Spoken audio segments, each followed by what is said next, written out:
correctly with the correct amount. D20 Radio, where gamers roll. www.d20radio.com.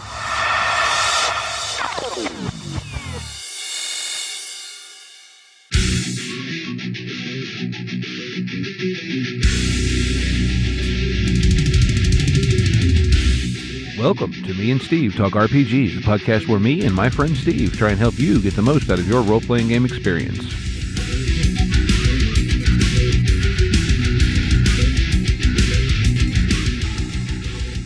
Hey folks, welcome to Me and Steve Talk RPGs. Unfortunately, only one Steve this week because, well, the other Steve's internet service provider hates us all.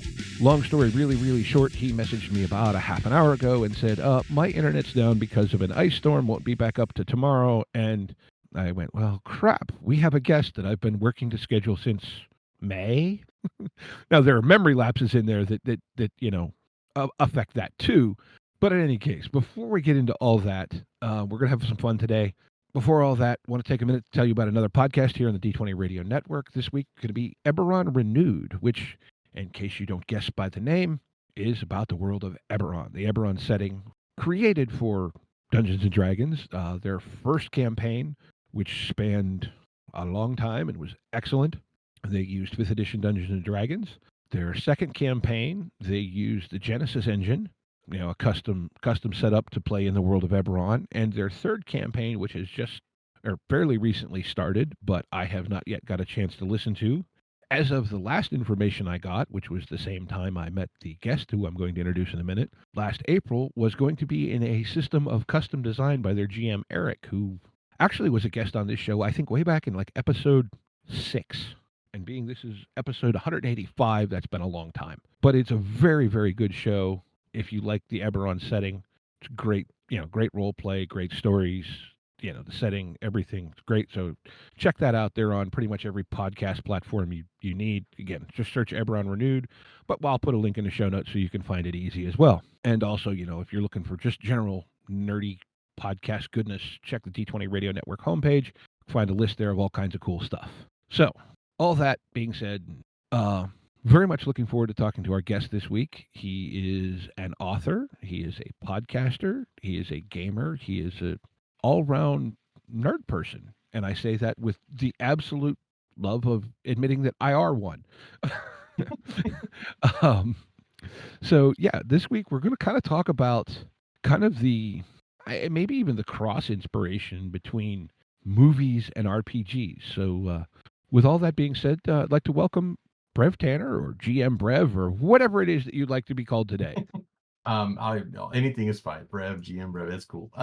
Thank you very much, Steve. I appreciate being on here. And yes, it has been kind of our own journey to make this happen. So even with my mess up yesterday, as I was sitting there going like, are we doing this? You're like, yeah, tomorrow. Like, oh shoot. That's right. It is tomorrow is not today. So now we are here like in Spaceballs. Well, this is happening now, but that was happening when, and now it's happening later. Yeah. So we're here now and we're doing this. Yes, it is. I am so excited to be here. Thank you so much, Steve. Love your show. D20 Radio, a game is roll, www.d20radio.com. Yeah, I remember it well. So yes, and I do have to say that I never listened to the Order 66 podcast. No one does. I'm supposed to say no one does. Yes. So thank you for having me on. I'm excited to talk about this.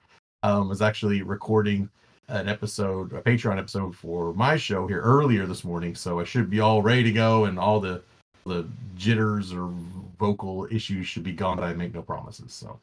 Oh, hey.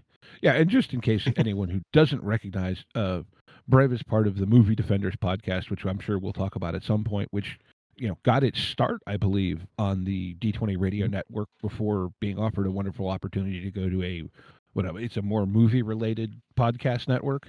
Yes, we're a part of, oh my gosh, and I'm going to get killed for not being able to remember, but yes, we're a part of another, we started with D20 Radio, and then kind of shifted over to a podcast network that's all about movies. Most of it's primarily horror movies. We don't do horror movies so much. We usually do the underappreciated or critically shat on movies, or movies that critics liked and audiences hated, or something like that. We try to defend movies that we feel need defending. So you can find all 180, 190 episodes of our show on movie defenders at libsyn.com. Excuse me, it's a moviedefenders.libsyn.com. And you can find all of our stuff there. We're also on Patreon, so if you wanted to subscribe, you'll get a whole other show that we record on off weekends, where we're just kind of shooting the poop and just talking about random stuff. Like this morning, we did one of we each brought to the table 5 movies that we wanted to review in the upcoming year. So things like the new Superman, or I want to do Kids in the Hall Brain Candy. Another one of my co-hosts wants to do LA Story, so with Steve Martin. So it's like these are movies that sometimes get forgotten about, so we wanted to bring them up and say, hey, these are still great films, and you should check them out. So yes, yeah. Now, yeah. and But I I will also say got my the episode of your show I remember most recently listening to was your episode about the greatest Christmas dungeon crawl of all time. and which was that one? Die Hard. The great one. Yes, yes. We did Die Hard last year, and then we did Die Hard 2, Die Harder, earlier a few weeks ago, and love both those movies. Love them both, and they're so fantastic and similar yet different. But yeah, no, Die Hard is something special, and we It's a try to fun really dive in. franchise. Yeah, it is. Yeah, I've not seen the last 2, and I said that to the Oh, guys. See, I will say my favorites in the series, Mhm. in order, are probably one. Well, for me, one is it's the original. It sets everything up, so it kind of has to Yeah, be there. yeah. Probably 4, 3, 2, 5. Okay, wow, all right. So you really like 4 a lot. I loved 4 with I forget the actor's name, but the guy that did the Apple commercials for the longest time. Justin Long, is that right? That might be. But he has a line in that movie Mhm. that just because half of the interplay, to not spoil anything for anybody, is the kind of generational interplay between his character and John McClane. Tom McClane? Yep. Okay. So there's a line, and I won't give away the scene, but Mhm. he looks at McClane and goes, "Dude, you killed a helicopter with a car." And to Awesome. me, it just so encapsulated the generational jokes that movie is full of perfectly. That's awesome. No, and I great movies, and John McClane's Fish Out of Water is in almost everything, and yet he still manages to come out on top, which is fantastic for his character. But no, so I'm glad you checked it out. It's a fun show. We have a good time, and like your show, it can be a little lengthy, but we do that for a reason, because we have fans that love listening to the lengthy discussion, and like your show, it's conversational based. So we want people to feel like these are just friends talking about something they love. And before I was on the show, I was a fan of the Movie Defenders, and there would be times when I was talking to my speaker in the car, talking with the guys. They didn't know, but I was talking to them, and I was like, we were having a conversation back and forth. I remember they did an episode on Willow, Val Kilmer film, and like that was the moment I said, okay, I'm really a fan of this show. I just love it. So yeah, no, we're really enjoying it. So, but I'm excited to be here today and to talk to you about movies and the intersection between role-playing games and kind of like my thoughts and all that. So yeah. And like I don't know exactly where you start, but RPGs and movies have a rich kind of history going back together, and I think most of us currently play games thinking of our story as a movie or a long form serial, which I'm sure there are many technical differences between how you make a TV series and a movie, but there's still visual storytelling, and I know for me as a GM, that's what I'm kind of trying. I'm trying to create images in my players' minds, right? And I mean, look, I'll be honest. My first RPG experience was movie based. So long stories that I won't get into all of. I did not see Star Wars until I was 18 years old. Wow. In 1994, fall of my freshman year in college, I saw Star Wars for the first time. Not terribly long after that, I was invited to join a West End Game Star Wars campaign that my roommate was playing in, and the person playing the Wookiee had not come back. And they're like, do you want to try that? I'm like, okay. And so I sat there and made bear noises. Yeah. Right? I had a ball, Exactly. and the rest is history, as they say, right? Hmm. But like, yeah, it's I mean, so the Star Wars franchise obviously is a huge, especially on this network, right?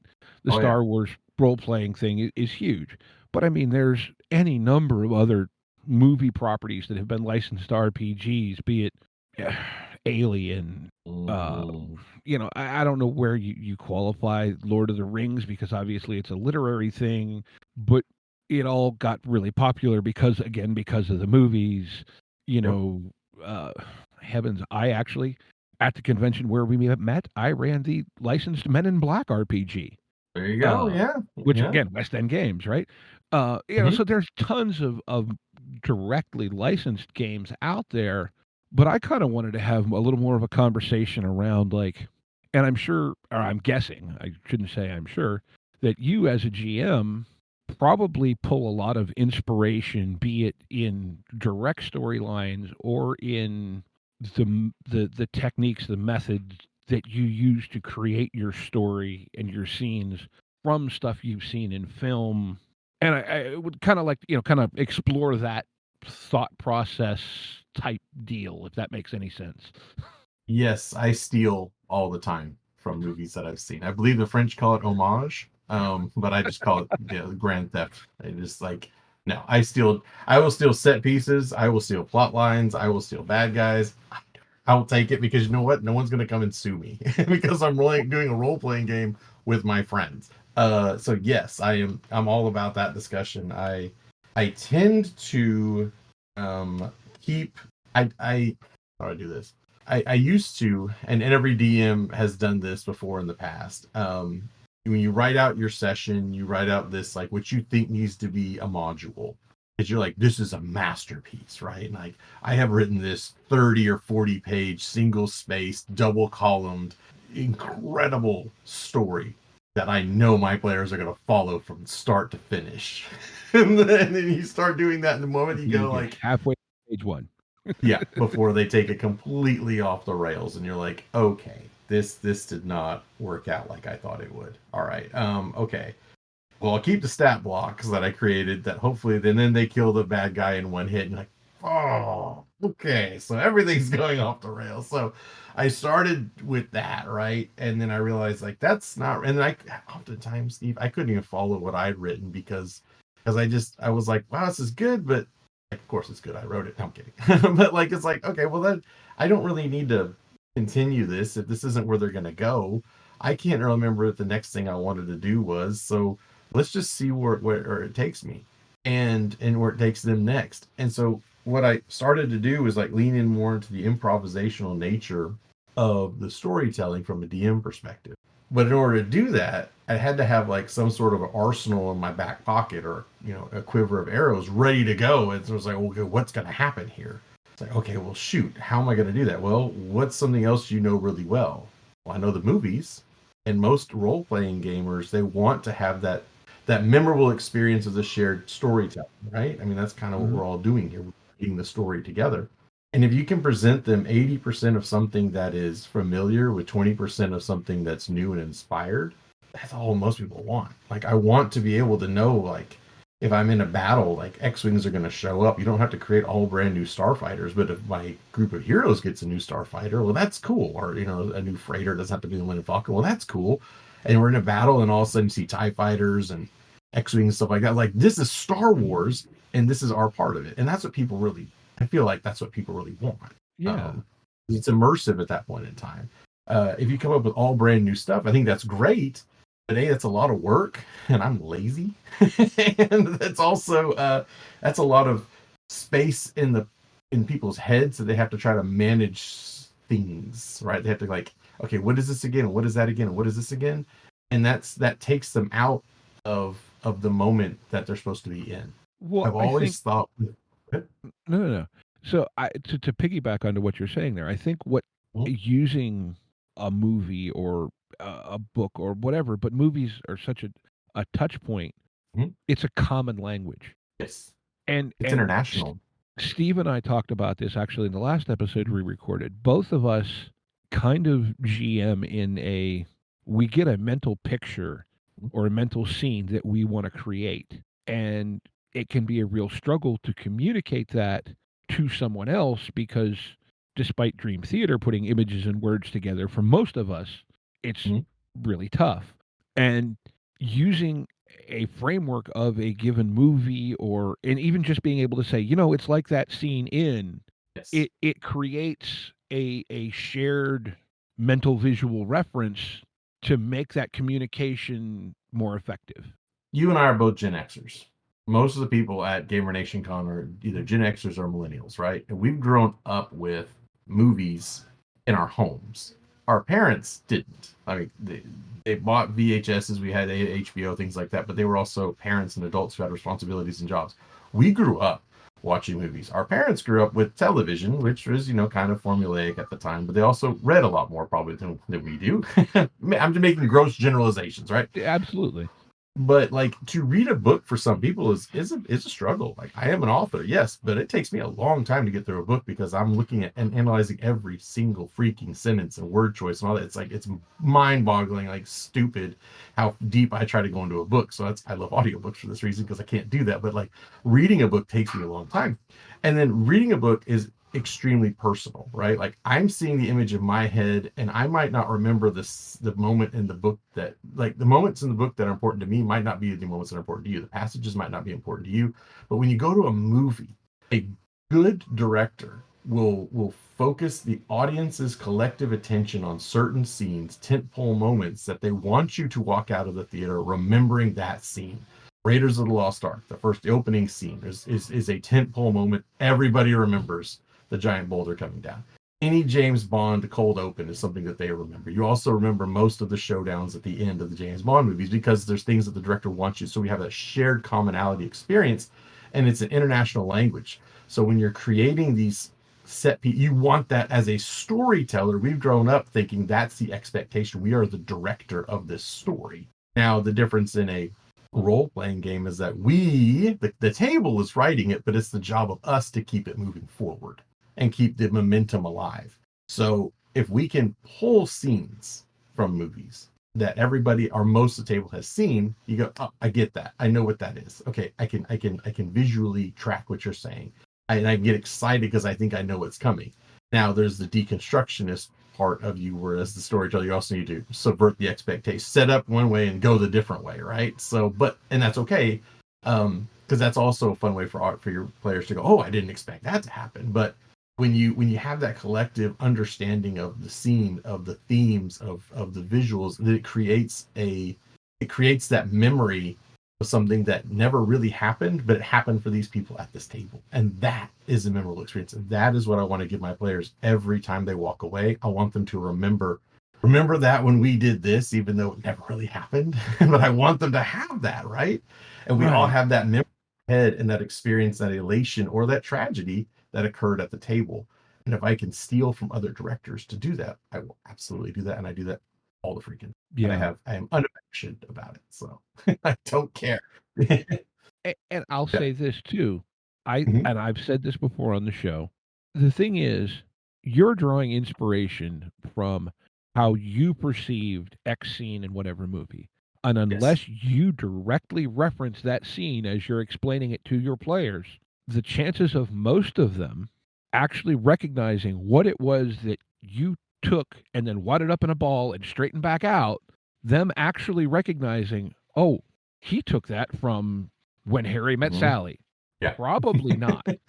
Right? Like, I don't know about you, but I constantly see things in, be it film, book, TV, whatever, life, that remind me of something else. And I say something to my wife or my friend that I'm hanging out with or whatever, and they look at me like, what the hell is wrong with you? That's nothing like that. You know what I mean? Yeah. But yes. And that kind of ties into another point. Again, Steve and I actually talked a little bit about this on our last episode. One, like I said, your players probably won't recognize the thing that you stole it from. Two, even if they do, they're probably going, oh, that was a clever use of that. And three, the thing that, and I'm just going to ask you if this is a problem you deal with as a GM yourself, you in your head create this grand expectation of this scene that you wanted to do. And when it doesn't play out because players are players, Mm-hmm. you get a little down on yourself. Because I know this is a huge struggle for me. Mm-hmm. And the thing that I try to remember to remind myself is that my players just experienced what they thought was a really cool scene. They don't know that I thought of this whole other thing that I thought was better. And I'm comparing what happened to my mental pre plan. They're not. Do you struggle with that type of comparison as well? I used to a lot. I had this famous, infamous, I should say, moment early.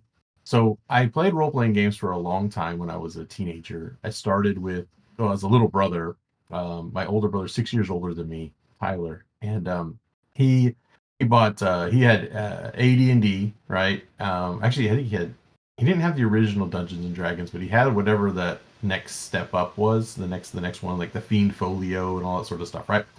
And so he had all those, and they're probably around my office here somewhere. I don't know. And so I wanted to play, and so he kind of taught me how, and I sucked. I was terrible. I was a terrible player, and God love him, he wasn't a great PM. And then he got the Marvel Superheroes role-playing game, the very first one, the yellow box with little doodads. Yeah. Well, then you could flip them over. Like one side was Monica and Rambeau, and the other side was Captain Marvel, or one side was Logan, the other side of the little flip thing was Wolverine. It's like, oh, this is gonna be great. And we had one session, and that was it.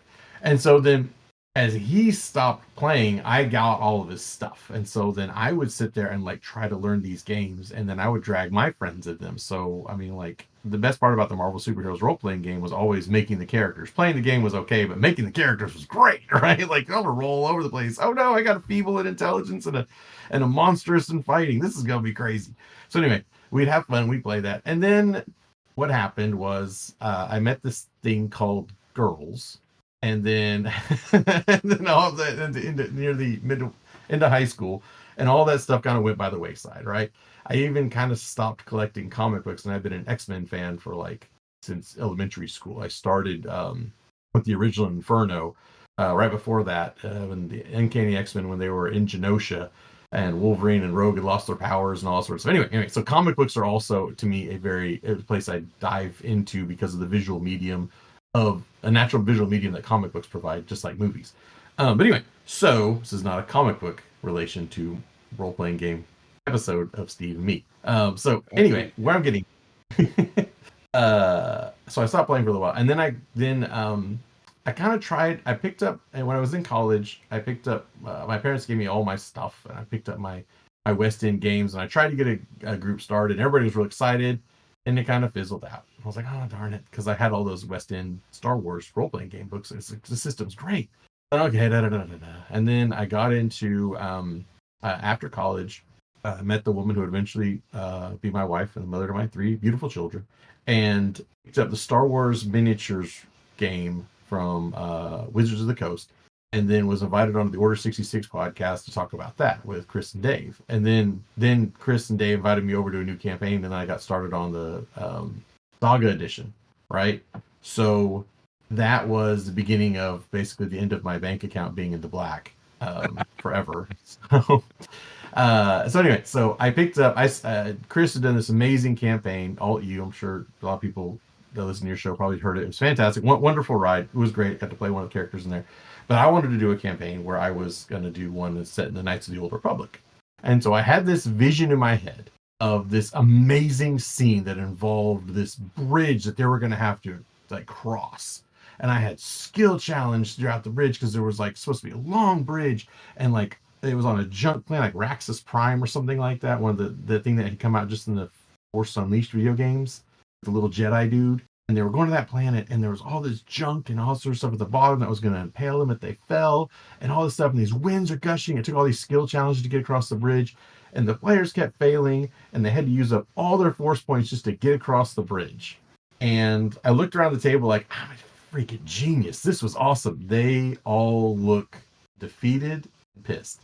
So like, okay, I screwed up. That was terrible. Like, this was just a bad experience for them. They hated it. We took a break. Then it came back. They fought the bad guys, and they had to go back across the bridge. And I just nixed the whole skill challenge after that. I was like, nah, forget it. I'm not going to have to do this. But it was a moment that you talk about where you go like, okay, you have this idea that's set up in your head, and you're like, have this majorly awesome cinematic moment that you're going to like put your characters through, and it's going to be just incredible. And instead, it's walking across a freaking bridge and everybody's falling down. You're like, oh, so how do I overcome that? How do I stop being me for a minute and take away my own expectations and like ensure that it's not just me who's being entertained, but that the players are also entertained and that we're having a good time together. And so, yeah, that's a very long answer to your question. I'm sorry about that. But at the same time, it's like, how do you overcome, right? Like, what do you do next? And I think if you're with your gaming group, if it's a one shot at a convention, ooh, that's tough. You got to think of something really fast. If you're with your gaming group and you're doing a campaign, ask them for the feedback. What worked for you this session? What didn't? And then after that, the next session, come up with something that's a little easier, stakes maybe lowered a little bit, and figure out what will happen if, how can I adjust whatever I'm going to do to make sure that people are still having fun and that I still can create that exciting experience for them, even if it's not exactly what I want. What I want isn't always what's important. It's what the table needs in order to be successful and have fun. And then if they're having fun, then I'm having fun, I guess. Yeah. Yeah. No, I very much like as a GM, I often feed off that table energy, if you want to call it that. And so yeah, like and that's where in a sense, look, I play games online, or I have not currently been in any online games, but there is a completely different vibe to playing online as opposed to, it's much harder to share that energy, for lack of a better way to say it. Well, the I think table, it you're takes longer feeding to off of build each it. other. Yeah. At the table, like you're feeding off each other. You can notice just something simple like that person needs to go pee. Okay. I probably could use a bathroom break as well, or just 5 minutes to get some water and refresh real fast. So like let's all go pee. Or let's all take a quick breather. At the online, you don't know that. And so someone's like, they're literally rocking back and forth, going, "Can I have 5 minutes?" And you can't see that because you're not looking at the table across. You're not like sitting there with them, right? And so even getting into the energy, the fun that they're having, it's easier to read that person that you're sitting where in the room is online. It's like if they're playing online, you sometimes people don't want to say something because they don't want to be the person that said something because they also can't see everybody else, right? You can Right. see usually their faces like you and me right now, but you can't see all the body language that they're going through. Like if I pulled up my phone, you wouldn't know if I had my phone right here, but at the Right. table, you'd see it right there. So yeah, Hmm. not that I'm Yeah. gonna No, be on my phone for this. now I wonder too. Like one of my favorite things to do, and Mhm. and this maybe goes into just my mental process, right? But like I'll take something I see in a movie and go, boy, that would be a fun scenario to play out in an RPG. But often, and I'll get into this later in the show a little more. It's something that you and I talked about, but we'll let the listeners wait. But like taking that plot element that you saw Mhm. in whatever movie and looking at it from a different angle, which again, as we were just talking about, like kind of disguising the fact you stole it, Mhm. you kind of, because you know what you're referencing, you kind of have this frame of reference of how all the pieces are probably going to react. But if you present it to your players with them coming at it from a different perspective from the media you took it from, they're much less likely to recognize it, and them also have all of that frame of reference of, well, if I do this, then this party's going to this, you know what I mean? And especially if you take it and move it out of the, I don't know, the context that it was presented in the film. Like just, if you take something from the Star Wars movies and presented it in a, I don't know, a Pendragon game, Mhm. we'll call it the Anakin and Amidala romance. But you present Right. that in somehow in a Pendragon game, and I don't know Pendragon well. It's just the name that came up that was a bit disconnected as far as themes.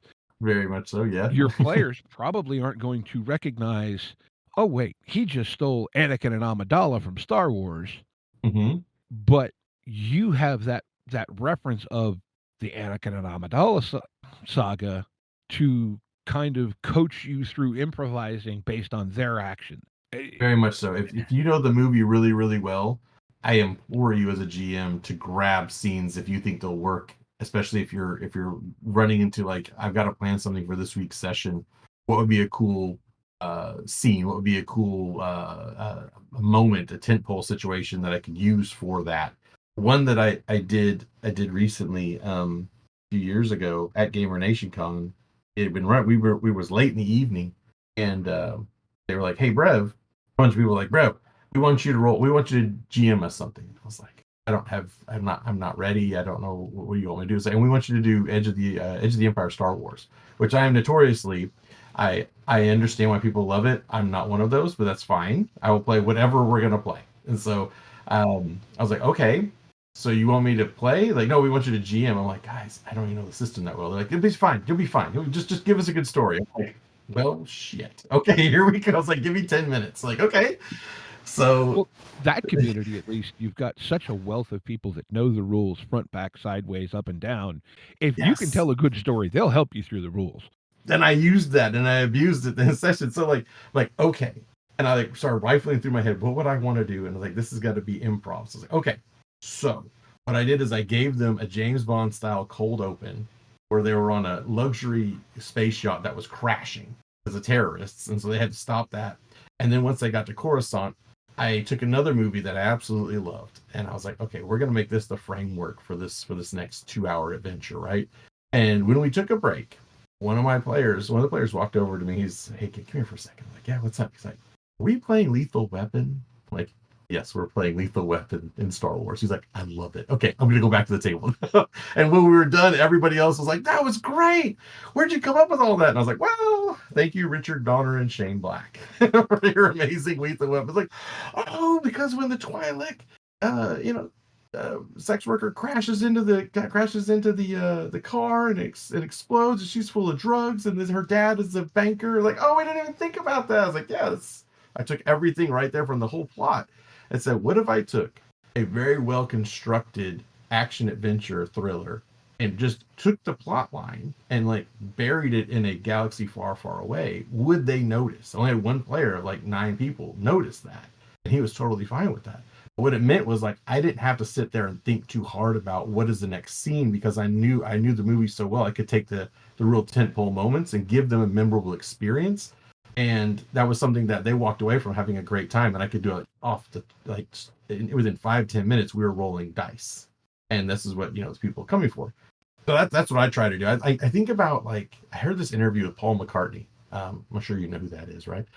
No, Paul absolutely. McCartney. No idea who Sir Paul is. Never heard of him. Probably sounds like some limey hack. Anyway, so he Probably only he has 4 once said, strings on his guitar. yeah, what's up with that guy? He plays it left-handed. What a weirdo. So he was in an interview once. I heard this when I was a kid, and it just like blew my mind. He said that when he and John Lennon started writing songs, of course, you pick up the guitar, and the first thing you learn is how to play someone else's song, right? And that's just kind of your basics. So, like when you're DMing, the first thing you do is usually you grab a module, it's somebody else's work, so you can understand how the flow of a game proceeds, right? And then you start to incorporate other things that you've seen before, maybe somebody else's ideas or movie ideas or whatever. But what Paul was saying, what he and John would begin to do is then they would deconstruct the song and say, what if we change this to this? And before they knew it, they had a completely new song. What is that, like the ship of Theseus? Is that the idea? Like if you replace one piece with another at the end of it and the whole thing's reconstructed, do you still have the same ship or do you have a new ship? And so that's what I try to do when I'm incorporating movies sometimes. It's like, I will say, what if this is the scene we're going to use? But I have to be prepared. My players don't go the direction I want. So then what if this happens? And then be prepared to go down that track, which takes you away from the original plot line that you're using that was used for that movie. But it like says, okay, but now it's their own story, but we did the basis for it. We the foundation of that scene, that moment was based in something else that I know really, really well. And now we can go in a different direction. But at least there, the inciting incident was something that was created that I could use for somebody else, something else that would then take them in a different direction. Which I was like, oh my gosh, this is great. When I started doing that, it freed up not only my own stress, because I didn't feel like I had to have everything labeled out, but I had starting places that I know really, really well and then the ability to improv from there the direction the players wanted to go to keep the momentum going for the rest of the adventure. So at least I try to do that for them. They can, again, so they walk away saying, hey, this was a great experience. So I don't know if that's answered your question or not. I talk a lot. I don't know if I say anything. You fit right into the way this podcast works. We often joke it should have been called scary. Tangent Land. Should have been called what? Tangent Land. There you go. I love it. Actually, you were talking about music stories like that. I saw a clip. Mhm. I came across it fairly recently. Richie Blackmore was explaining where the riff for Smoke on the Water came from. You know where he claims to have stolen it from? It is Beethoven's Fifth backwards. Oh, interesting. Okay, I'm not an music. Yeah. He says his inspiration for that riff was, what if I took Beethoven's Fifth and played it backwards? Yeah, I love it, and that's like, well, that's a lot of what we do, right? As game masters, is we take the known commodity and we say, I think we should, because it frees us up and it gives players something new and exciting that they haven't got a chance to play. And like, I remember, because when people first start playing things like, I want to play Star Wars, or I want to play Han Solo, or I want to play as Luke, or I want to play as Anakin, or Obi-Wan, or Leia, or whatever, or I want to play Dungeons and Dragons World, I really want to play as Lord of the Rings, right?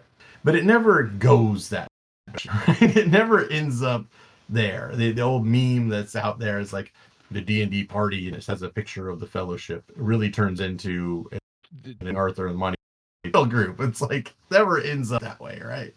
But Did you ever see the old webcomic DM of the Rings? DM of the Rings. It's been a long time since I read it. Yeah, but that was the whole premise of that. Was what if the Fellowship was an RPG party, and so Aragorn is forever trying to find a replacement for his broken sword. It was. I love it. It was wonderful.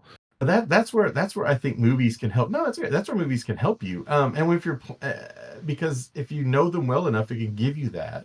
It give you those great moments that you can take. Are you familiar with the Free League's Alien system? I have not gotten a chance to play it. I know you ran it.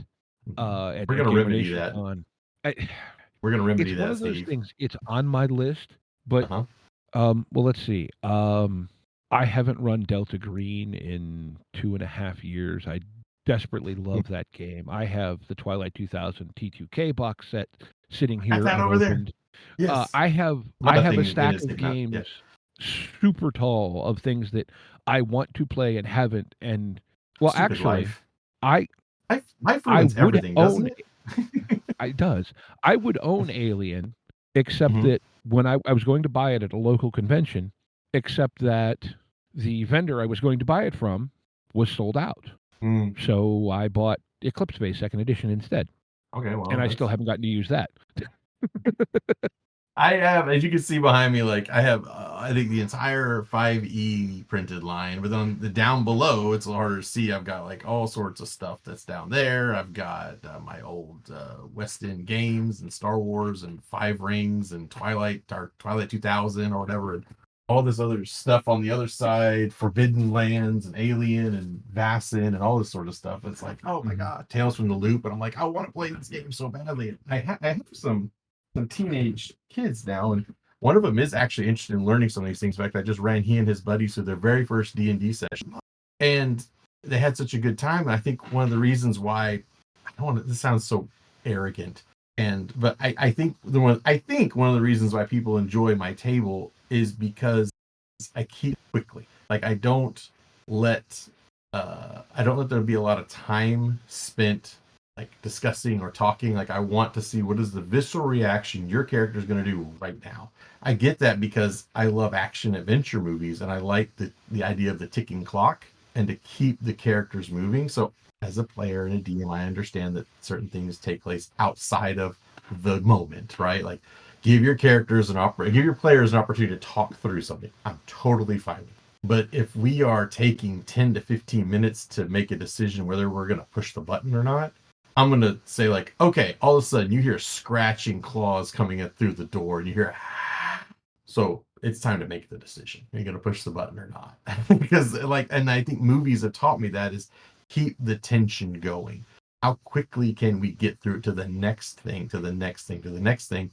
Because in a movie, you have, typically speaking, a 2-hour time frame in order to get something done and to tell your incomplete story.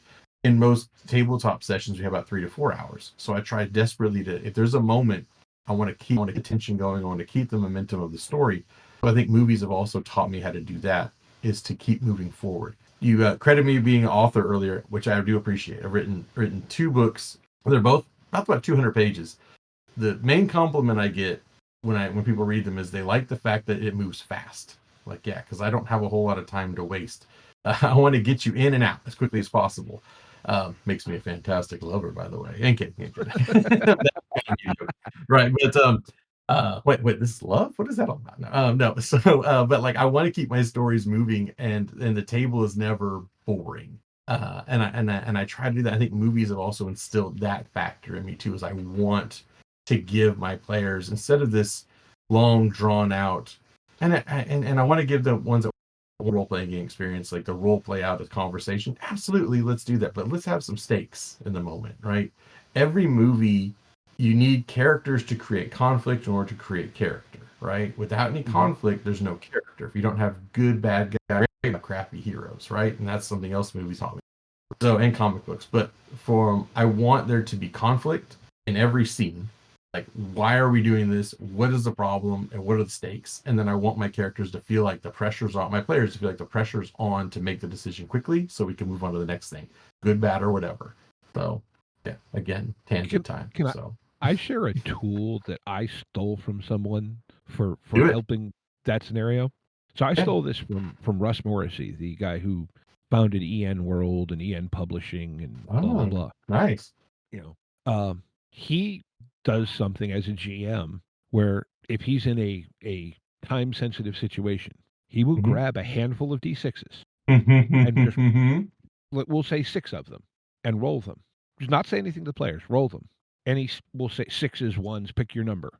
Come out. And you as the GM roll them at be it 30-second intervals, whatever. Yeah. When you run out of dice, the thing happens. I love it. And for those of us who are experienced gamers, when the GM starts rolling dice, you're like, oh, what's going on? Yeah, and exactly. so it's like just the fact you pick up dice and roll them can spur your players to action without you saying it. But like I said, to me, it's a variable countdown that just by the nature of what you're doing for it can provide that drive, that tension. That's what you're going for. And like I said, I think it's a beautifully simple mechanic, technique, whatever, that all you literally have to do is pick up what's already sitting in front of you. Amen. And like it's an audible notion. Like the players hear it. Click, click, click, click, click. We got to do something. Like he's gonna run out of dice. It's a visual. Like he's down to 2. Guys, got to make a decision. Come on. And I love that. That's great. I think about, like, you talk about movies. I think about, like, the countdown is such an underrated aspect of any movie, really, because time is the one thing that you can't control. And so, can you imagine the Death Star trench run without the countdown of the blowing up of Yavin 4? There's no stakes. It's like Luke can do this anytime he wants to, but if he doesn't hurry, his friends are going to die. Everything he's worked for is going to be gone. That's fantastic. That's great. That ramps up the tension. In the novelization of Return of the Jedi, there's a similar thing where the Emperor says to Moff Gergerard, who's running the Death Star, he's like, if you don't hear from me, blow up the Force Moon of Endor. He's like, are you sure? He's like, absolutely. It means that I'm dead. So blow up the Force Moon of Endor. Like, if I die, I'm taking everybody else with me. It's like, okay. And there's a countdown actually in the novelization that they don't have in the movie, and that's fine. You'll be out of place. It would screw up the editing, so no problem. Of the film. And it works without it. But I love the countdown effect. I love the fact that, because it then gives your players something, hey, they remember that stuff. They get tense. Their anuses like tighten up, like, and like they start yelling at each other, but like, what are we gonna do? How are we gonna get this? And these are memorable experiences, and you want that sort of thing. That the movies help do that, and they do it for not only a tension standpoint, they also do it from a time perspective, because they need the audience to feel bought in. So because your mind can only handle what your rear can endure, right? So when you look at something like High Noon with Gary Cooper, which is basically almost told in real time of a 2-hour long perspective of the bad guy coming to town, and is the sheriff going to have any friends to stop them or not? But that ticking clock is an amazing feature, and actually has that as another character, which helps spur the momentum of the story, which starts off kind of slow because 2 hours is a long time until it gets down the last 10, 15 minutes. And now you're like, holy crap, he has no help. How's he going to do this? Same thing with a role-playing game adventure. If you've got the wall of spikes that's coming towards you slowly, right? Like it's going to be okay for the first few rounds, but after that, oh my gosh, it's going to get me, right? So creating that level of tension, making sure that that's an aspect of it, is something that movies do really well, that we try to incorporate into your role-playing game systems or sessions, because create a forward momentum in the story. We have to do something or we're all going to die. That from, or was it Serenity, where he goes, oh God, oh God, oh God, we're all going to die. So yeah, no, try to do that. So let me ask you a question then. Sure. So when you're at the table as a player, what are some of the things that you like to see incorporated from movies from your DM or GM? Just threw one at you. See, I appreciate the question, and it's cool. Mm-hmm. I have to say I've never thought about it in that context. As a player, I often just go, if I did this, it would look cool on film. Yeah. Mm-hmm. And I will say, I have a tendency as a player to go, I'm going to do this thing that seems crazy, maybe, but just to see what the reaction is. So, for example, I was helping Fat Crab. He was playtesting an adventure that I think he ran at last year's GNC, and it was set in the Shadow of the Beanstalk Android Genesis setting. Love that setting. Love it. So pre-gens, whatever, it's all a one shot. And he, on my character sheet, there's this thing called a slap patch, which, if for anyone who's not familiar, Genesis, much like the current Star Wars RPG, uses both health points and a stress tracker. Well, what the slap patch does is it's effectively a healing potion, med kit, whatever, for your strain. They call it, not stress. But as a side effect, it replenishes your strain pool, but you are considered dazed for the rest of the scene. I saw that and went, I can use that as a weapon. I'm not sure how, but I can use that as a weapon. And I was playing a very kind of martial, parkouring, hand-to-hand combatant. So we get down to the end of the adventure, come into this, climactic scene where we're fighting the main villain in this, crowded room, whatever. And so I'm like, well, can I like parkour through, off people's heads, whatever? And and this is my opening move. Can I hit them with a slap patch? And he looks at me like, and this is online, but he kind of looks at me like, what? And I said, I don't care about his strain pool.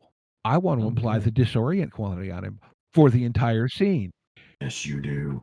And to me, like I said, is it gaming the system in a way? Yes. But I don't feel bad as a player if I'm gaming the system unconventionally.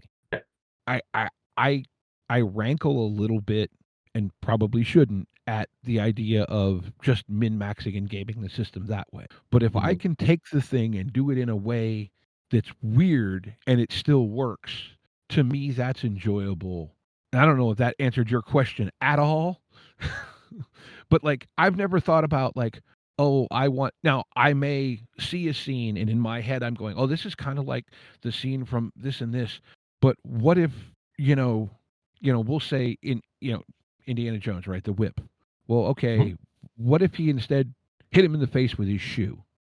You know what I mean? Like, it's still going to be, it's not obviously the same thing, but sure, you're in this tense standoff, and if you hit the guy with your shoe, he's going to be taken aback because he may have been expecting a confrontation, but how does that confrontation change when you do the unexpected thing for them to react to?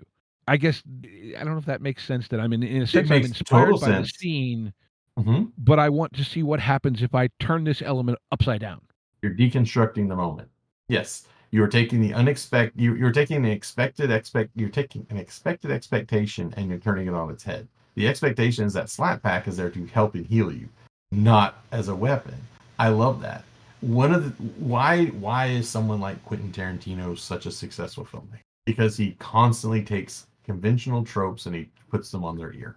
He says, I'm going to do something different. And those differences are what makes the scene so memorable. It's why Pulp Fiction is so revered to this day, is because it could be just a straight crime thriller, but instead he makes it funny through all of the crazy expectations. I mean, they shoot a dude in the face, which basically takes the whole third act in a different direction than you thought it was going to go to, right?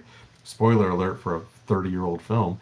Right. But like, like so it goes in different directions. That's what's great about it. Like Inglorious Bastards, the very beginning of the movie, that whole long monologue scene where where you find out the Jewish refugees are actually hiding under the floorboards the whole time, and the commandant knows it, so he's drawing this out to make the farmer nervous.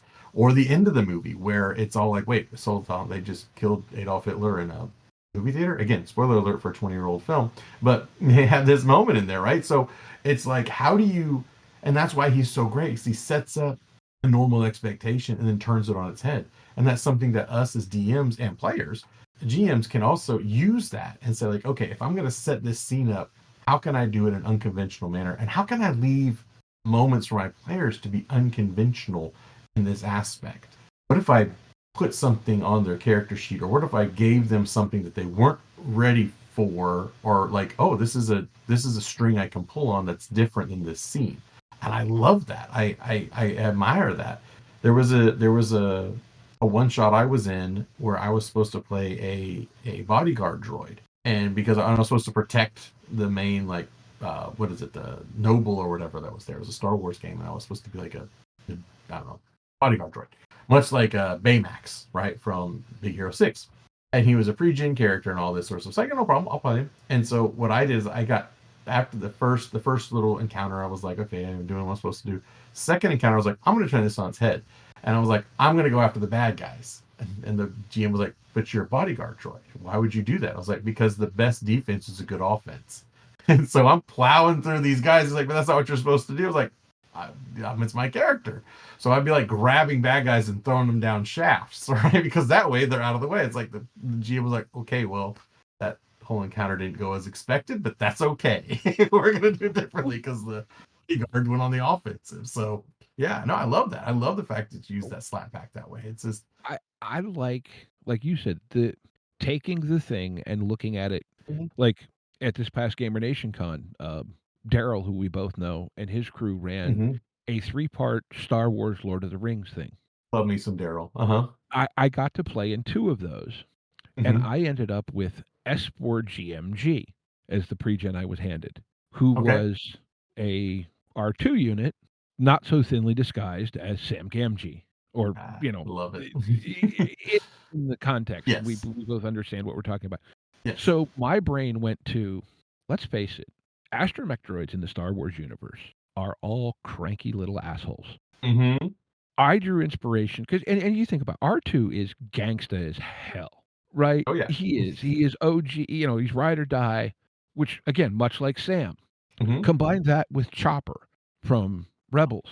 Mm-hmm. So I took this Sam Gamgee astromech droid and played him as kind of this 3-way blend of R2, Chopper, and Sam Gamgee as just this Love it. crazy little asshole who would do whatever he thought it took to protect his friend, Yeah, to the point where I I love actually it. charged this Sith Inquisitor with the lightsaber that I had knocked out of the hand of another one. Like, I don't know how to use this, but I'm just gonna hold it and spin and drive at him like a vertical lawnmower blade. I love it. The And Sith because whacker. in my mind, I'm going, well, it's it's a cool visual that we can all see. I can Mhm. tell just from the look on your face now, you're envisioning this perfectly in your I head and see going, it. "Oh Yes. my god, I can totally see an R2 doing that."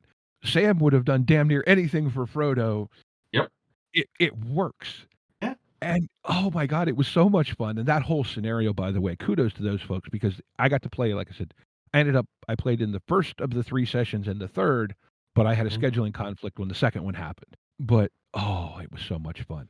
And what was crazy And is how some of the dice rolls actually fit the story beats for Lord of the Rings. Like, the mm, dice rolls for moments and things happened like we have the Sith Inquisitors trying to find us in the cantina, and, um, I forget if the person playing the Frodo analog rolled a despair, or if one of the Sith Inquisitors rolled a triumph. But that's how he gets the wound, like Frodo did from the Love blade. it. And like stuff like that happened all through these games where the Mhm. dice results lent themselves perfectly to the story beats that you needed to happen, even though there was no way you could script it. 8 steps in sometimes, right? It Yeah. really does. So let me ask you a question, and this popped into my head Yeah. when we were talking about something, and I want to bring up a movie that I'm sure you know quite well, and I want to ask how could we use the reveal technique from, say, Shawshank Redemption in an RPG? Because I had seen the movie a Mm. long time ago, and I knew it was a great film, and it sticks in Mhm. my head. And I rewatched it again within the last few years, and it shocked me when I realized what you don't realize what Andy did until, what, 15 minutes left in this 2.5 hour film? Mhm. Is that something that what do you wanna say, That would be it. obscuring time use thing, is that something you think you could apply, or is that something that just works in film? That's an interesting one. I think you hmm. And it's a drama, which makes it so you really have to kind of layer it in. I would think that you could definitely use it for a campaign with your friends. I don't think a one shot's gonna cut it because Yeah. the subtle things that Andy's doing, spoiler alert, kids from a 30-year-old film, is like it's the theme of the subtle pressure that he's feeling, but he's constantly chipping away at the wall. But the thematically speaking, it's him constantly sort of finding his own path out, whether it's internally or externally outside of the prison, right? And so he's using whatever tools he has at his disposal and hiding it by throwing the dust or the stone wall or whatever down, like pushing it down on the ground through his pockets. I think that there's ways you could subtly layer that in, and throughout an entire campaign until you have a big reveal. You could absolutely do that. You could have subtle little hints of something that's really going on behind the scenes where your players don't necessarily notice it. And even if they grab onto something they think they see, you can always, as the DM, be prepared to give them a red herring to throw them a different direction. And so while that's slowly happening along the way, I love when there's a reveal that a good guy was a bad guy the whole time, and like the subtle things that you can do along the way to make sure that that's like, so when it goes back to, oh my gosh, that was what they were doing this entire time. I just didn't know it, or we'd been used this entire time to make this happen. Or when a bad guy turns out to be a good guy, right? You can definitely layer that in and like subtle little hints like along the way to show them doing that. So yes, again, I don't think that that's can be effectively done at a convention one shot because that's the drama part of it. And in one shots at conventions, I've been taught, and I can certainly unlearn what I've learned, is that the job of the convention one shot is to get players the experience with the system in a fun and unique way that then they want to continue to play that system. Like, okay, if you liked that Alien game, go home and play it with your friends. Like, go buy it. You know how to play it. Go buy it and go play it with your friends. Rather than if it's a homebrew campaign, I think you could absolutely do that. We had one, that alt U game that GM Chris ran for us years ago. You know, Leia ends up being is our patron, but then throughout like the first whole 2/3 of the game, the campaign, and then going into the third act turn, from second to third act, it's revealed she's actually been the villain. We've been doing her dirty work along the way. And the way Chris had subtly layered that in throughout the whole thing, which is masterful. But that was also over the course of a 2 year long campaign, Right. and like subtle little things he's doing. So yes, you can have the what's been behind Rita Hayworth the whole time, but I think it has to be subtle little hints along the way. Yeah, no, I like I said, it just kind of struck me as something, and I get what I think, like you were saying, with convention games, let's throw in a movie reference. Convention games are like Spinal Tap. They go to 11. They're supposed to. Yep. But that's kind of the thing. To me, you Mhm. in a convention game, something should be exaggerated. Oh, Not absolutely. Yeah. not maybe blatantly, but it's a convention game. You're trying to create an impactful moment in the Hmm. middle of a very input-rich environment. So you Hmm. have to turn the intensity on Hmm. in some way, whether it being like Yes. the the Men in Black games that I ran at GNC, where, well, Lord of the Rings wasn't really fiction. It was a dramatic retelling of alien signals that Tolkien intercepted as part of British signals intelligence, which, when in actual fact, he did work for the British government as a codebreaker during the war. So Now I'm just pissed off I didn't get to play it. I want to play this now. Now I'm pissed off I didn't get to. So right, but well, so the theme of the convention was Tolkien, right, and Mhm. Lord of the Yes. Rings, and so Mhm. again, as I mentioned, as I like to do as a player, I like to take something and go, what if I turn this upside down, and what Mhm. happens? So I went, Yes. how can I take Men in Black, which is fully ridiculous and over the top, Sure. but I can take that, and by taking the tiny step from Tolkien working as a code breaker to him working in what we would now call signals intelligence Mhm. and intercepted alien signals, we're in the Men in Black universe Yeah. with You that little absolutely are. tiny step. And so the whole premise of the adventure was there's an alien ship coming. We think it's coming for the Hobbiton set in New Zealand, which is actually where some of these aliens that Tolkien got the story from are hiding. Mhm. We think that that ship is headed for them, and then to further just twist them and make it a fun, memorable con thing.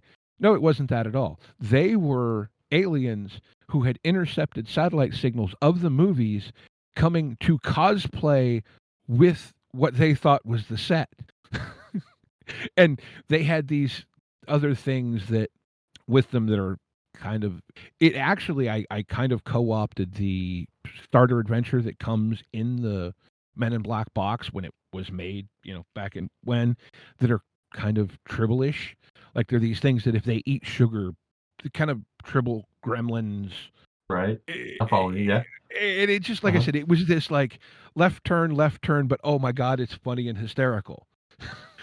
Right. And then to boot, the first session I ran of it, one of my people at the table, my players, had actually visited the Hobbiton set. And so, like, oh yeah, there's Right. this cat that runs around the set, and its name is, I don't remember now. And then I went to original Men in Black. The cat has the thing around its neck, and I'm like, oh, there Mhm. we go. Yeah. So now we're and then you've got the players going, man, I'm so familiar with all of these things. How do they go together? And then left turns, and it creates this wonderful thing where you're all going, and I'm just riffing off half of what they're doing, trying to Yeah. go, what makes a good, and Men in Black is so perfect for, because Men in Black is all about turning it up to 11. Yes. And you got to give that experience. And what you've done now is you've taken, something that's a known movie, right? Two of them actually, combine them together with real world things, and it's like, okay, is this fiction? Is he really putting, or is this could really happen in our world? And so that gives them a unique experience. But you're using, like I said at the beginning, like 80% of what's already there, and you're just twisting it for your 20% to give them a different experience that then becomes uniquely theirs. And Mm-hmm. you're using references that they all understand, right? That Men in Black, Lord of the Rings. These are all things that everybody at that convention is going to know exactly what you're talking about. Mm-hmm. I mean, and that's also important, is know your audience, right? At GamerNationCon is a great example. I mean, this is a group of people that are known nerdery, right? Like everybody understands. Even if, like myself, I've never really watched Doctor Who, but I could play along in a Doctor Who game because I know what it is. I have a frame of reference, right? I know Lord of the Rings. I know Star Wars. I know Alien. I know Blade Runner. I know, all these properties inside and out. So I'm going to be sitting in a game. I'm going to know what you're talking about immediately. You talked about Eberron and Eric. I love Eric. He's a fantastic guy. In fact, I had a lot of fun outbidding him on a game that neither of us ended up playing years ago. And then I bought him a copy because I felt badly about outbidding him. But I got a chance to sit in his game where it was like he had taken the D&D rules, but he had given them. Everybody was like. Actually, two of them, because he did one of them the year before. So I've said in two of them. One of them, everybody was like a known monster, like a universal monster, but it was all D&D. And I was like, oh, this is great. This is really clever. And like immediately playing Dr. Jekyll, I know exactly what I was supposed to do, right? Or Mm-hmm. to do. But like, so that was a great visual experience, and then going on this adventure together. Another one he did, as I said before, I think before we start recording.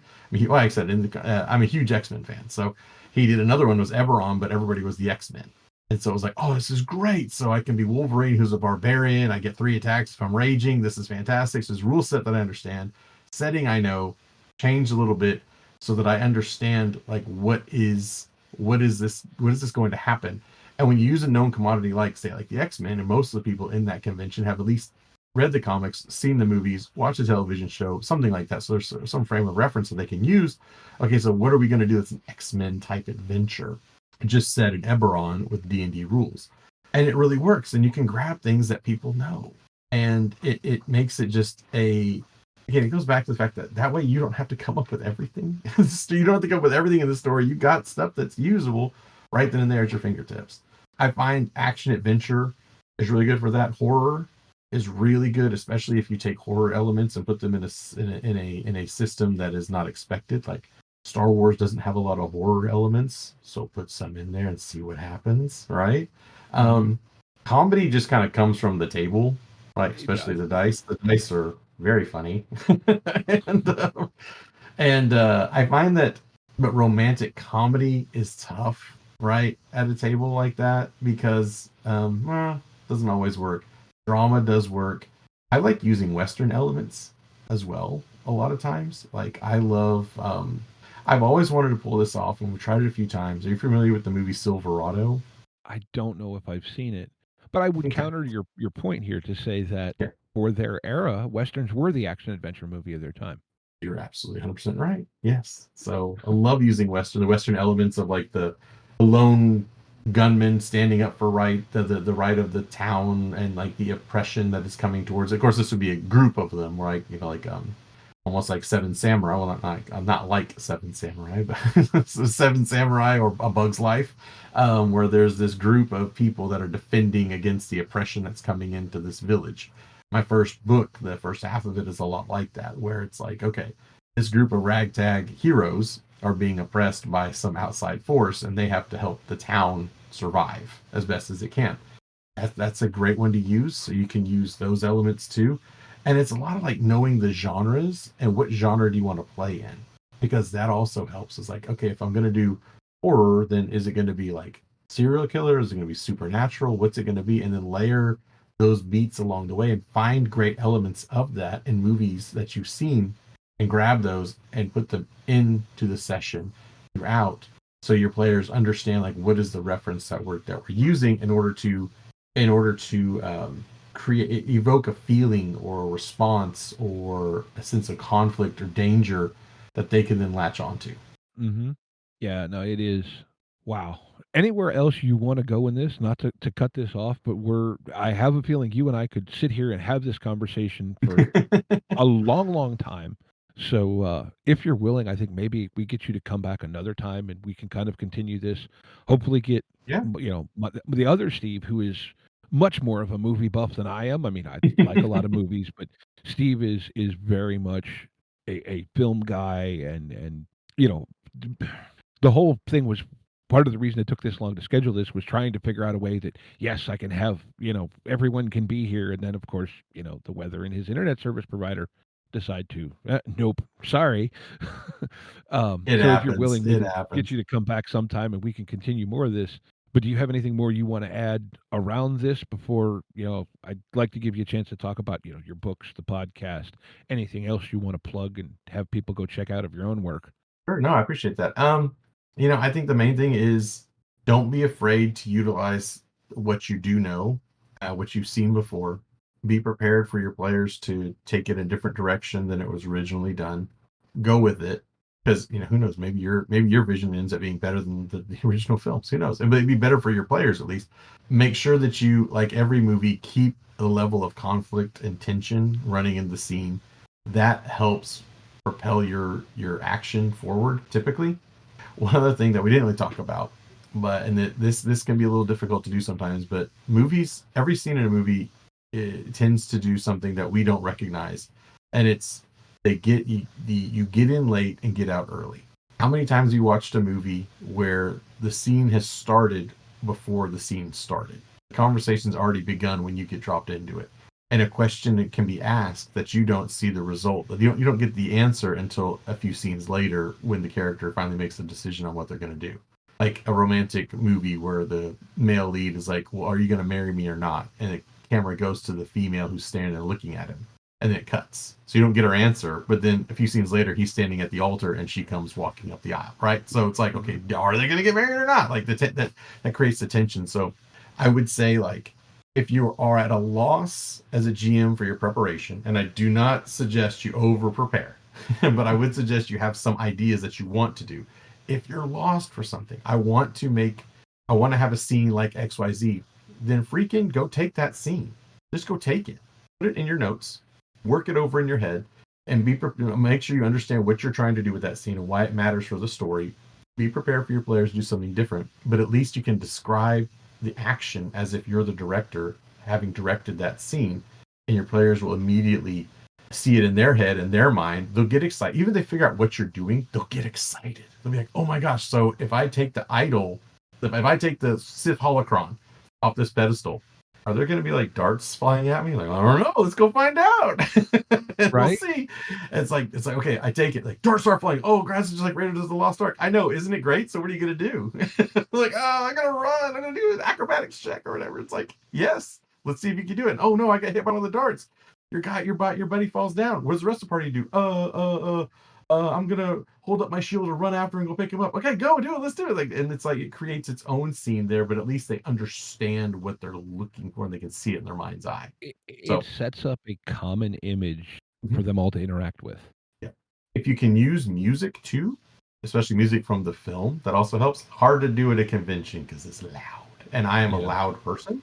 And so I've been told many times, Brev, can you quiet down because the other tables can't hear their own game? And I'm usually like, well, F them, that's not my problem. Like I used to run at GamerNationCon at midnight. I would run a D&D game, and it was all pre-gens. And at one point in time, I had 25 players at the table. And I was just like, it was go, go, go, go, go. And we'd roll. Initiative would be like left to right, right to left. You know, it's like a serpentine. And then it would be doing that, and I would throw in people and like all sorts of crazy stuff. What I'd do is I'd have everybody write down like one expectation that they want from this session, fold it and give it to me, and I'd read them all. And they're like, okay, I wouldn't read them out loud, just read them. And then I would give them extra XP if I was able to incorporate their idea. At the end of the session, I was able to incorporate their idea into the actual session. That's actually, so GM Phil Majewski's, his now wife, that was her very first D&D session, was me doing that. And Phil told me, if I'm at your table, I'm going to have a blast. And I had a blast. And then and then I've gone on to play D&D and other games because of that much fun I had at that table. It was 3 hours of just improv with everybody going crazy, but we created this memorable, fun experience. And just like off the cuff improv, grabbing movie scenes that I loved and just throwing them out there. Like we had one was like, I took the inspiration from It's a Mad World, where like there's this big race going on, but I made them all riding goats. And so they had to ride goats all through this village and all through this town against each other. I was like, how can you make it like it's a memorable experience, but do a little bit different? Like that is that 80-20 rule. Like 80% of what you know is a car chase scene from any movie you've ever seen. French Connection, Bullet, whatever, Jade, if that's your thing, you know, whatever it is. But yet I'm going to D&D it, and we're all going to be riding goats. Just having fun with it. Just go with it. So yeah. So that's again a long answer to your very good question. So let's keep the conflict going, reference what you know, and like just have something in your back pocket just in case. So all right. So yeah, take a minute to tell us a little bit about, you know, even maybe more about Movie Defenders. So we did talk about that a little bit early on, about your books, anything else you want to, you know, plug, promote. Awesome. Yeah, we'll do. So so I am still on so I am on the Twitter or X. I don't know if you tweet or if you do an excrement. I can't tell which one it's called anymore. So I'm on there at Brev Unleashed. If you want to follow there, that'd be great. I used to have a website. I stopped doing it because I just didn't have the resources or the time to put into it anymore. But I do have 2 books which you can buy on Amazon. It's part of a 12-part epic series that I haven't finished the third one. The first one is called The Dark Tome.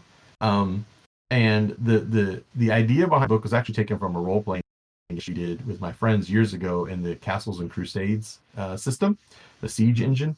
And the overall is there is an evil book that was written by the gods that this book gets out in the world, and what it does is as you read it for spells and insight, it actually also is reading you to use you in order to get to do its nefarious deeds. And so it's what happens when a team of adventurers accidentally stumbles upon this book, and now what are we going to do with it? Oh my gosh, oh crap. So it becomes that. I've written the first 2 books so far. They have good reviews. I don't have many reviews, but they have good ones from what I've seen. So I appreciate it. I'd love for more people to read it. You can buy it on Amazon. The first one I have is for purchase. The second one, if you have Kindle Unlimited, you can read it for like free. And so I think, then if as I get paid, I get paid by page turn. So knock yourself out. So, but if you're interested in that, they're both about 200 pages long. I had a lot of fun writing them. I wanted to, as my kids were getting older, I wanted to make sure that when I tell them to go chase their dreams and go do things they wanted to do, that I was doing the same thing. So I didn't want to be the person that said, oh, you should go follow everything, but here's dad working a job that he likes but doesn't love, whereas opposed to writing is the thing that I love so much. So those are those books. I'm working on a third one. Hit a bit of a stumble, mostly from a time perspective. I know what I want to write, but I haven't. I've also written several screenplays, and they've placed in usually quarterfinalists in competitions. So, top 100 or so like that. I got the top 150 in one convention out of like 10,000 entries. So I was pretty proud of that one. I'm actually working with a friend of mine who works on Warner Brothers Animation. She was just a producer on Creature Commandos, and she read one of my scripts and given me a whole bunch of feedback. So I'm working on making her suggested changes there. So maybe, who knows, fingers crossed. And then I also I'm on the Movie Defenders, and we've been going on for about 8 years now, and we spend that time talking about movies that we feel don't get the representation, the excitement that they should, or that get a bad narrative just because some people don't like it, and all of a sudden the internet says, yeah, it's crap, and then come back, well, actually, this is a pretty good movie. Like, why did you all dog on it? Or maybe critics loved it and audiences hated it, or maybe audiences loved it, critics hated it, or it was a good movie that flew under the radar and they didn't make money and something like that. So we try to take those unloved movies and give them some love and talk about them when we do a long form show. So it's about 3 hours every episode, but we go through pretty much scene by scene by scene and talk about the scene. We analyze it. We talk about, why is this scene effective? What's it supposed to do for the rest of the plot? How does this scene matter? And we discuss the characterization. We talk also about film editing, cinematography, story structures, beats, things like that. We kind of go through the whole thing. It's been fun because there's some movies that I kind of turn my nose up at the idea of that end up by really enjoying after discussing it. Like Pacific Rim was one I did not watch in the theater because I was like, oh, stupid, it's giant robots and kaiju, who cares? And so it's exactly what it was. And when they finally had me watch it, I was like, it's actually a pretty good movie. This is actually a lot of fun. Maybe I'm just being a little too elitist, right? Maybe I just want to watch films and not movies, So it began to get me. It's helped me out. It's given me also greater appreciation for the horror genre, things like that. So we have about 190 or so episodes. We've done a whole bunch of things, and it's been a lot of fun. We talked things like Alien 3, The New Mutants, Jojo Rabbit, on Legacy. We just did one on Batman Returns recently.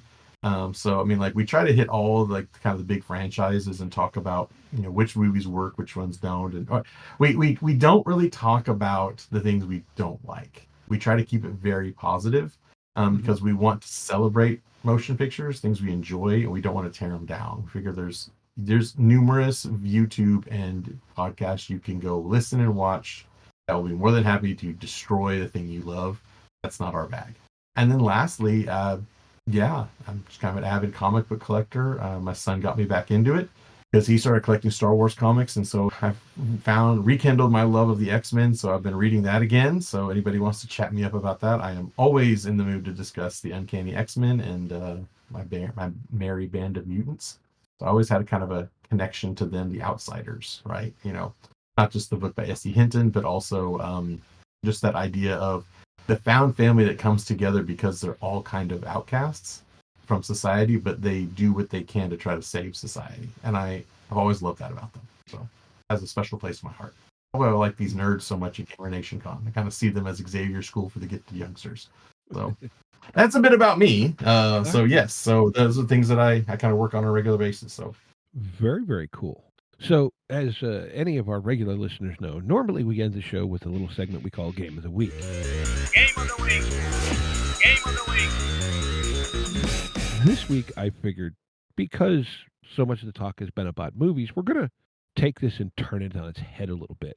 So, what I'm going to propose that we do is we both, and we could probably just go like 1-1-1.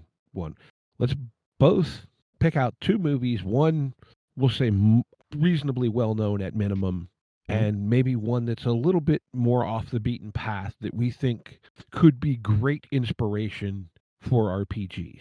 Okay. Kind of as here, take this and maybe you deconstruct it, or maybe you just steal it and use it. Kind of like what we've been talking about.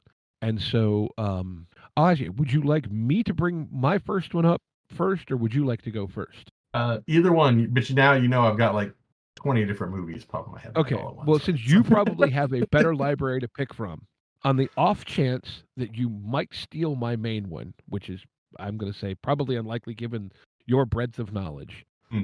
My first one, and I'm going to go to my better known movie that I think, and I've mentioned this on the show before, I think this film is a wonderful collection of things you can steal for an RPG, and that is 1990's The Hunt for Red October. Oh, love it. There are so many ways you could take that. I mean, you can take the story as it is and play through as, Jack Ryan / Alec Baldwin and go through the story from that perspective. But you could play it from the perspective of the American Navy, from the Soviet Navy, from either political side of the thing. As like there's so many different ways you could play through it as Marco Ramius. You could take the story and twist it a little. Maybe he is going crazy. The story, again, what are we at now? A 35-year-old movie. So I think it's fairly exempt from spoilers, but do you play it as, the story that the Russians tell the Americans is what's really going on? You know what I mean? Like, you play it as the assassin that's aboard the boat, the Red October. Yeah. You're trying to stop Ramius from defecting, right? So, or whatever it is, right? Yeah. Like I said, there's so many.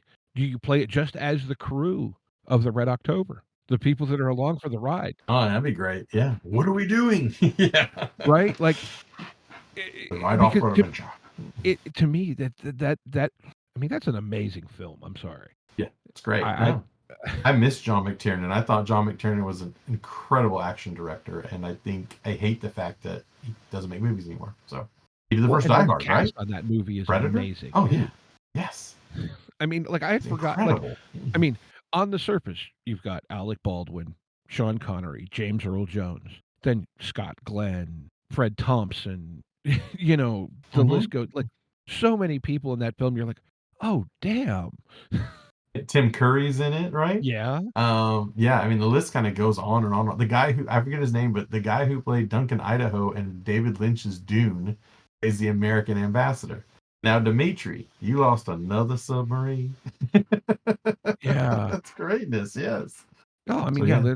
I love it. Look at the list. There's just like, really? There's like, you recognize almost the entire cast. Now, yeah, some of that is the benefit of being 35 years ago, but yes, before salaries became ridiculously stupid for actors, yes, and then as you look, like it's hard to make an ensemble now from a production standpoint unless you get a group of friends together. Like this is the end, right? We're like, okay, yeah, we're all going to do this, or a Steven Soderbergh movie where these are all his friends, so we're going to go make this movie, and they're going to get paid probably scale or a little maybe above it, but yeah. It's hard to make in that kind of movie, and it made a ton of money. Again, like where did John McTiernan go? Because he was great. Predator, God, it's like Richard Donner. Those two are kind of almost interchangeable in the fact that it just made audience friendly movies that everybody wanted to go see. So, I love that pick. I love that. Can I interject? I heard a legend about this film. I don't know if you've ever heard it.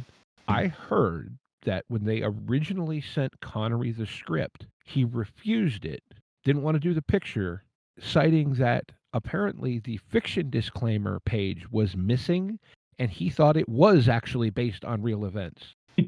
That would not surprise me. Oh, Connery. he, he's quite a character. I mean, the more you read about him, the more you'll appreciate and not appreciate Connery. Like, he turned down Star Wars because he didn't get it, and then he picked up Zardoz. It's like, wait, hold, what happened? So, you didn't get Star Wars, but you like Zardoz? Yeah, he's quite the character. Yeah, I am. It wouldn't surprise me. I don't know that, but it wouldn't surprise me at all. Like I said, I've heard that. Whether that's accurate or not, I don't know. Yeah, it would. I don't know if it is. It would not surprise me. So my film that I like to pull from, I already mentioned Lethal Weapon. That's a really well known film, and it's got a great plot, and it keeps your people intrigued. It's action packed. But the one I really like, I love the idea of pulling from Skyfall, the James Bond film, the third in the Craig's franchise. I think that it's got so many great set pieces from the beginning with the race through Istanbul or Ankara, and from the from the apartment to the rooftops, through the square to the train, and it's got great moments where the hero succeeds and fails. You've also got some wonderful intrigue along the way, some great tentpole moments that makes it just all the more intense, and it does a wonderful job of slowly layering in the villain, which I think every GM could actually use while they are definitely ever present.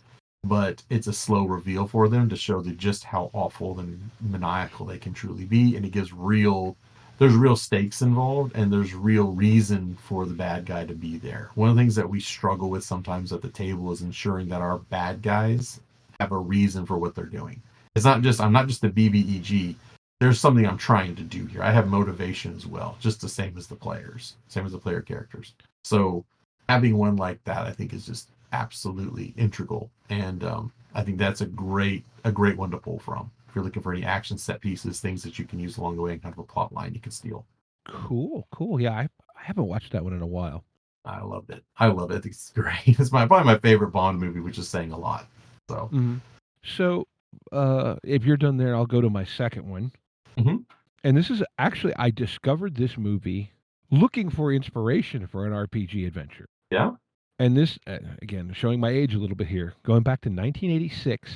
It's a film, I don't know that I'd qualify it as a good film, but I think it's actually had a lot of forward inspiration. It's a movie called Black Moon Rising. Is that Tom Berenger? No. Okay. Lead is Tommy Lee Jones. Yes. And with the car, right? Yes, Linda Hamilton. Yes. Robert Vaughn, Bubba Smith's in it. And okay, so yeah, 30-year-old film.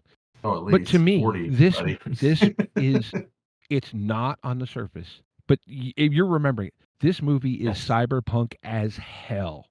Yes, it is. And like, just cool. It's a cool movie.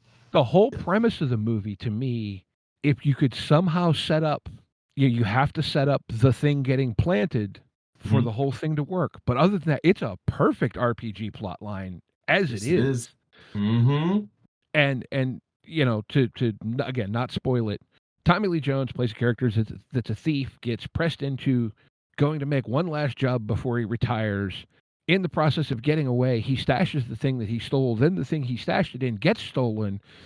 And the whole thing is them trying to recover it. And then there's a scene that I honestly think inspired one of the big scenes from one of the later Fast and Furious movies in this.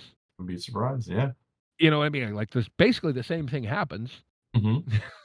You know, like, whether that's where they were inspired from, I don't know. Like I said, would I say it's a great film on its own merits?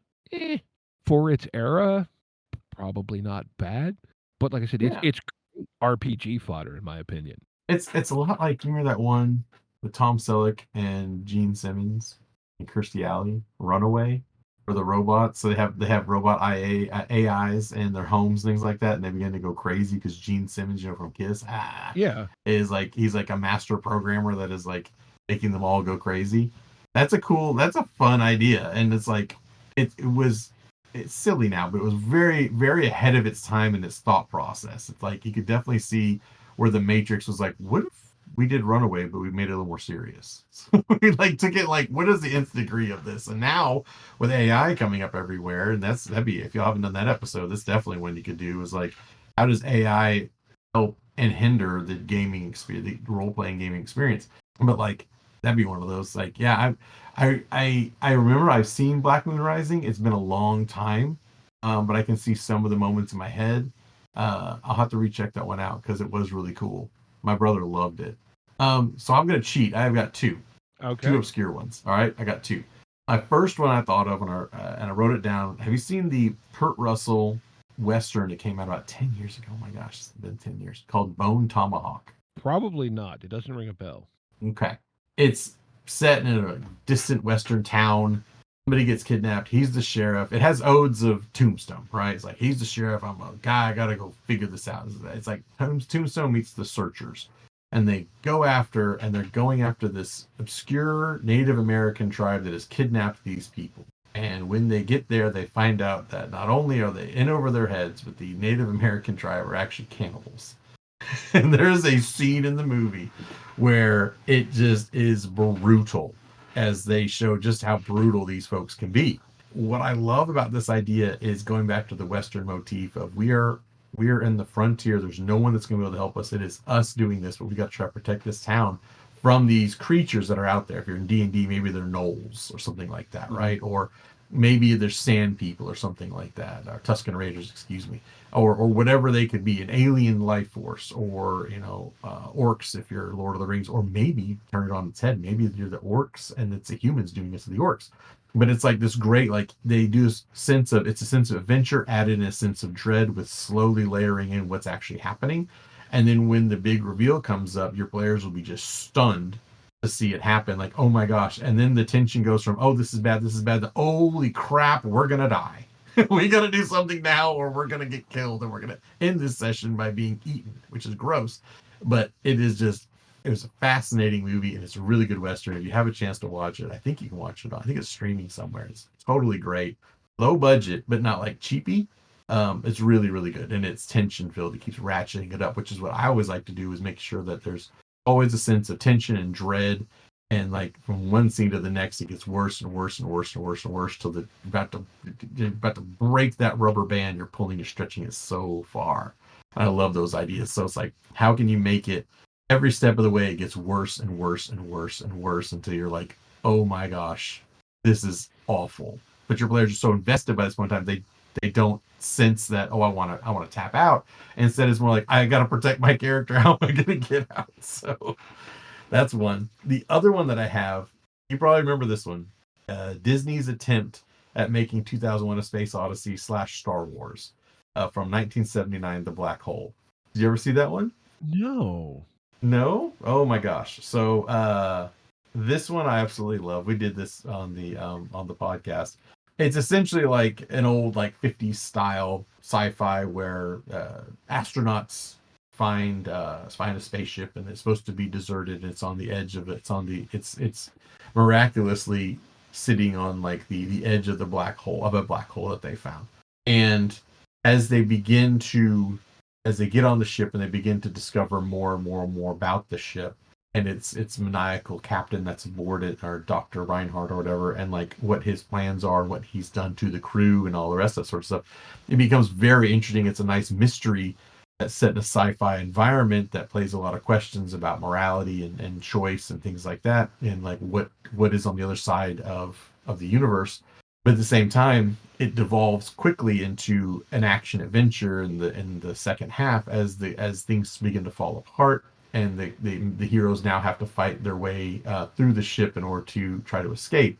And it's got some wonderful set pieces throughout that players will absolutely love. And they've also got some great villains along the way, including mad scientist and also his gigantic Frankenstein-esque monster robot that is there, and that's perfect fodder for something like a Star Wars campaign or an Alien situation, or even Lord of the Rings, whatever, right? D&D could even, it's got odes of the Tempest by Shakespeare along the way, about like, the wizard who is messing with forces that are beyond their understanding or comprehension. And what does this all mean? And how is this going to happen for these people that are now here in a situation that is beyond their ability to comprehend? Take those sorts of things, grab these set pieces there, and all of a sudden you've got this really memorable experience. So yeah, that's the other one I was thinking about from an obscure movie that I would absolutely steal from to do a whole session on. So, Cool. very different from Native American cannibals, though. Yes, but like you said, the beauty of this is you can take all this, and I'm definitely going to have to check out that Bone Tomahawk because I'm looking for some inspiration potentially along that vein. Mm-hmm. So take that and maybe turn it on its head and reskin it. But Yeah. That's what I look for is right. What can I take and do crazy things with? Yes. Yeah. And that way you don't have to write it all. It's written for you. Take it and do what Paul McCartney does. Change this, change this, change this. And before you know it, you have a completely original thing, but you started from a nugget that you know that's effective. And then even if you have to steal it outright, use it there, most of your players, they're not going to care. They're going to love the chance to get to play through it. Or like you mentioned with your Star Wars meets Lethal Weapon, the one person who got it thought it was cool as hell. Yeah. Everyone else just thought it was cool as hell. Yeah, exactly. You'd be surprised at what they don't see. Right, So, right. Mm-hmm. All right. Well, this has gone on. I won't say longer than I expected, but longer than I planned. Yes. My bladder is definitely telling me that. So, All right. Well, I want to say thank you very much for coming to have this chat. It's been a blast. Oh yes, absolutely. Like I said, if you're willing, and we can figure it out later, maybe come back and basically do another version of the same thing, even because it seems like that's the way we do the show, right? But like I said, I'd love to hear you and Steve be able to go back because he's much more versed in film than I am. Okay. Yeah, I'd love to come back. I've had a blast. All right. Well, I'm glad you had fun. Like I said, thank you very much. Remind folks, go check out your books. What were their titles again? The first one is called The Dark Tome, and the second one is called Riders of the Storm. If you look me up, you look up Brev Tanner on Amazon, you should see my author's page and have both those books connected to that. So okay. Would love it. I love it. I can give you I could share the link with you here as well if you need that. Yeah, I was going to say, if you send me that, I can copy it into the show notes and stuff. Just put it up in the Green Room channel. We'll right above the one we're in. I can do that. And then obviously, we mentioned the movie Defenders, which I will say, as much as I haven't gotten to listen to nearly as much of it as I would like to, what I have listened to, I've thoroughly enjoyed.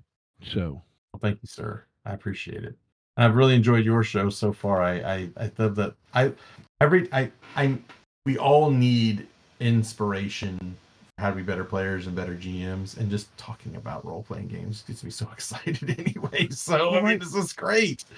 And I think like Steve and I, our high concept, if you want to call it that, is not that we're any sort of experts and can tell you how to do anything.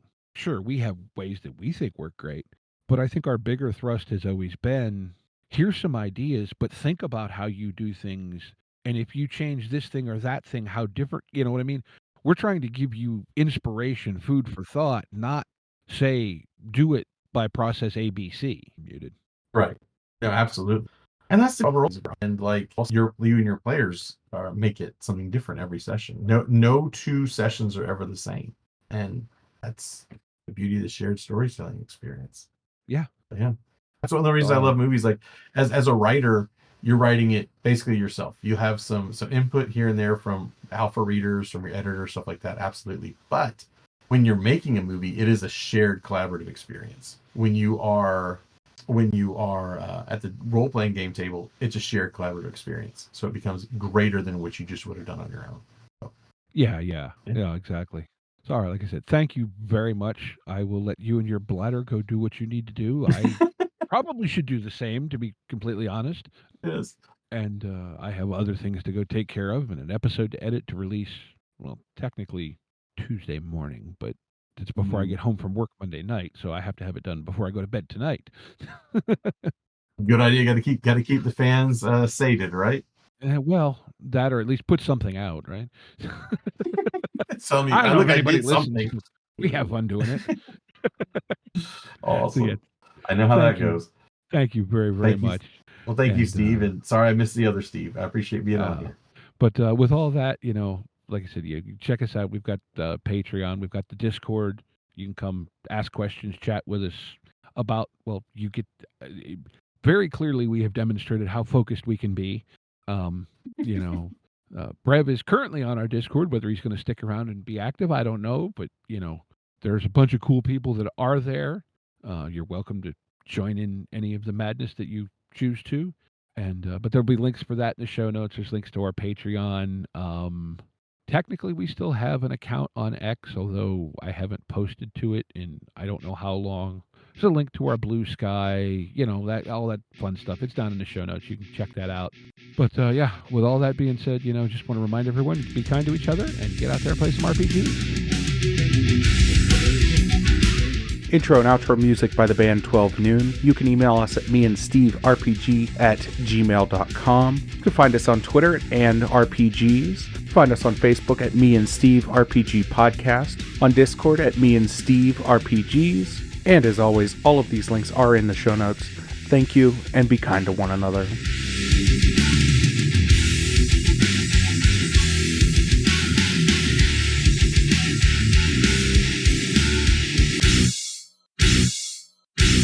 How much for the cigar? Cigar, $20, dog. You gotta go down the street to the store and buy that.